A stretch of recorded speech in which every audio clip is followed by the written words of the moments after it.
Y'all, this episode, man. So we kicked this episode off, episode 14. What it is, y'all, Joe Boy Pill. And we immediately, for those of you that actually don't play the Danmachi Memory Freeze game, it probably doesn't make as much sense, and it probably doesn't hit the same way. Unless you've been reading the light novels that are releasing in Japan right now for the Astray record. But we immediately run into, like, Ryu back in the day and Elise from the Estrella Familia, and like not really a whole heck of a lot happens there, but if you know what happens like to the Estrella Familia, you immediately it's just like a gut punch. So we kicked this episode off just on an interesting foot. Was a great episode, by the way, guys. A fantastic episode. I don't know if I would really hold it up to the same standards as the last two. The action and the tension kind of start to slow down a little bit. It's not necessarily bad. There are some animation foibles here that I'm going to give it a 7 out of 10 in that department. But I've always been really, I guess, critical of Danmachi's animation. I think it deserves better than it gets. But that's just personal opinion. The reality is, though, guys, this episode was still fantastic. Probably a solid 8 out of 10, and that's coming from me, who's genuinely a pretty harsh critic of these of just things in general. So we kick this off, obviously, like I said, with Elise, and after the opening credits, we come back and we're kind of meeting up with Ryu and Belle, and they have each like 5 minutes to nap. Well, I say each. So far, Belle's like been given 5 minutes to nap. And those skeletal sheep are just chilling outside. Like, they're just waiting. And you see that they finally start to make headway through. And then Ryu's got to engage him in battle. And she is just... I don't know how she does it. I'm going to be frank. Because, I watched it. I know how she does it. But, holy crap.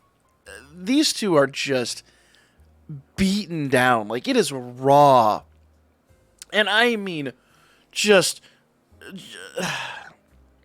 adrenaline only is pretty much where we're at with these two right now. And so she kills the first two after a heated battle, literally expending what's left of her energy. And it looks like things are going to end, and then Belle steps in, and obviously, neither one of these two are gonna die here, but Belle kills the last one, and he's like, my 5 minutes were up, your turn. And whether or not that's true doesn't really matter. Ryu's got to take a break. So that's pretty much where we're at with these two. Things are looking super, super grim. And they even show, like, the dungeon is healing. Like, things look bad for these two. Like, we are in a bad, bad place right now. But the vast majority of the episode, and I will emphasize the vast majority of the episode, actually takes place with the end of the fight with the floor boss up there with the rest of the Familia.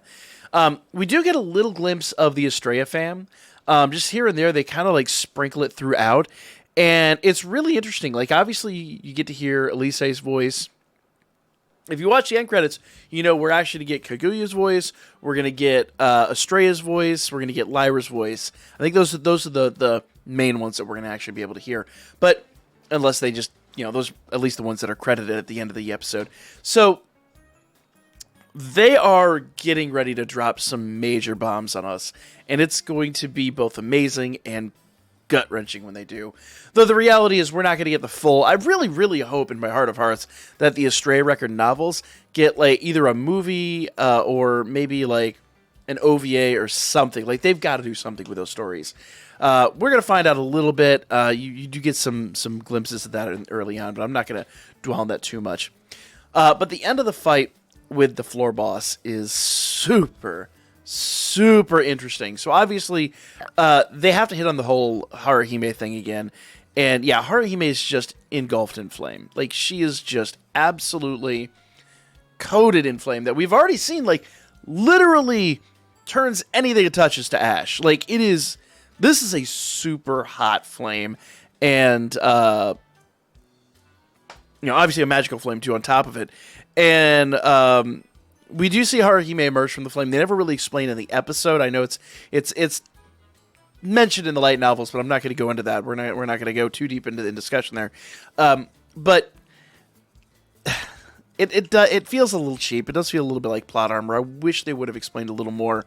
But Haruhime emerges from the flame, and Mikoto's underwater, and she's been under there for freaking ever, and she's able to pull off her gravity well again.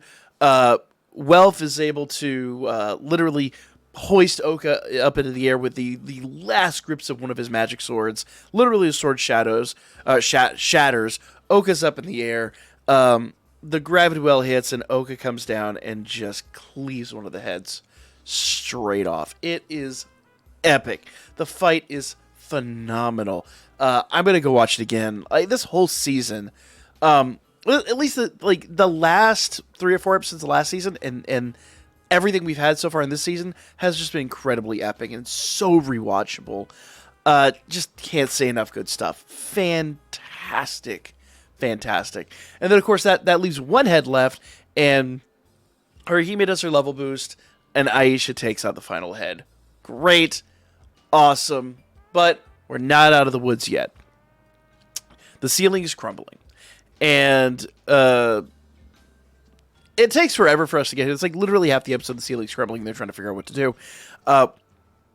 Some of them want to go up to escape, and that's when Lily happens to mention, the opening to the next floor down is actually open. And Cassandra happens to realize, that's what my premonition's about. That's the east. That's the sun. We got to go there. And there's a great interaction between her and Daphne. Her and Daphne, generally speaking, are pretty inseparable. But it shows Daphne. I mean, admittedly, you gotta give Daphne credit here, because she sticks by Cassandra through thick and thin. But even she gets sick of the downer premonitions. It's every time that these two show up in the story, there is something that they are just having a terrible, or that Cassandra's having a bad premonition about, and Daphne's having to deal with the aftermath from. So I get it. I understand it. And it makes a ton of sense. Anybody that's in that situation is to be you gotta stop. You've gotta move forward. You can't let this just rule you like it has been. And she just continues to just be down and down and down until she realizes, snap, oh, that's what it's talking about. And there's a great interaction. The two of them take off, and the rest of the group's okay, cool, I guess, there we go. And so they take off over there, and that's about the time they see Turk and his group literally falling from the area that they were going to go otherwise. And presumably, I mean, they're probably not dead. When characters die off screen, they generally aren't dead. I would love for him to be dead, but because he's a piece of crap. But then I don't think the interaction with the Juggernaut would be quite the same and all that. So I would imagine they're going to at least show back up, worse for wear. But nevertheless, fantastic episode. All around great story. Animation is spotty, but largely, at least the parts that really matter. The action sequences, the dialogue, the tension, everything is top tier in this episode. It does feel a little bit like a I don't want to say a downward slope, but it definitely is a reprieve from the last two we've had. So it's not unwelcomed. It's just great all around. I love this episode. I love this series.